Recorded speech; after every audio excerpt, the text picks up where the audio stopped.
영재학교는 어떤 전형을 거쳐서 들어가느냐?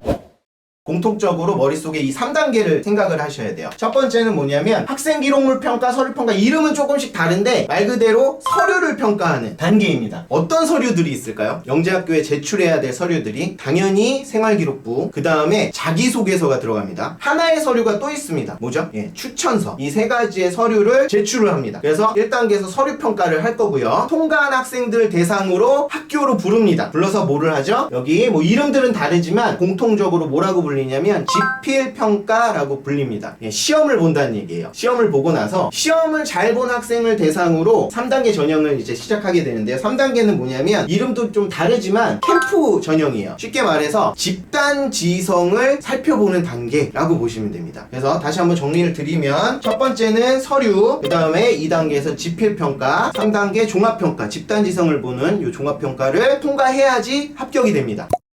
보시면 일단 모집 인원 정원이 생각보다 적어요. 전국에서 789명을 선발을 해요. 그런데 23학년도 지원 인원이 5,000명이었어요. 그래서 전체적인 경쟁률은 6대1 정도의 수준입니다.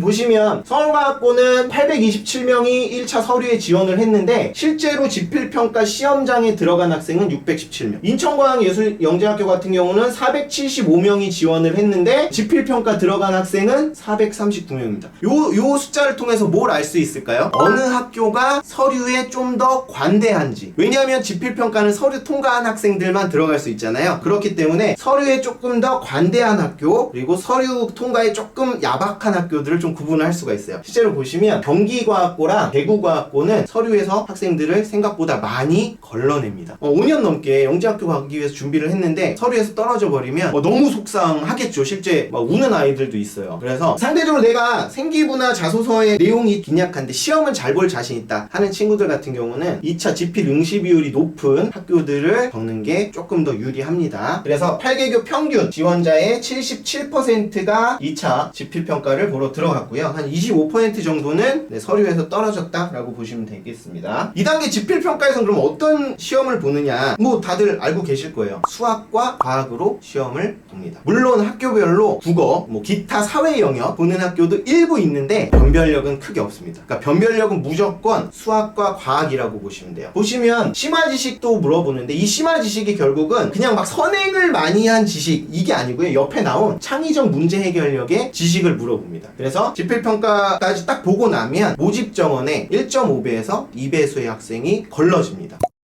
3단계에서는 아까 말씀드린 대로 집단지성을 본다고 했잖아요. 보통 캠프는 1박 2일 내지 긴 학교들은 2박 3일 정도 아이들을 모아두고 토론시키고 모둠 활동을 시키면서 평가를 합니다. 그런데 코로나가 터지면서 다 단일 일정으로 변경을 했어요. 아이들을 뭐 재우거나 할 수가 없기 때문에. 그래서 보시면 실제 캠프의 주된 영역이 원래는 이런 실험 설계, 토론, 그 다음에 구술평가, 말로 하는 그런 평가였는데 작년 기준으로 살펴봤더니 지필평가가 굉장히 늘었죠. 그러니까 쉽게 말해서 2단계 지필평가를 3단계 캠프 가서 또 시험을 풀었다는 얘기예요. 왜냐하면 코로나 때문에 이런 집단 활동을 할 수가 없어서 학생들을 뽑는 그 변별력을 다시 시험으로 볼 수밖에 없는 안타까운 상황이었습니다. 코로나가 좀 사라진다면 원래 취지에 맞게 실험 설계, 그 다음에 토론, 면접 등의 인성 영역들을 조금 더 강화해서 선발을 할 것으로 보여집니다.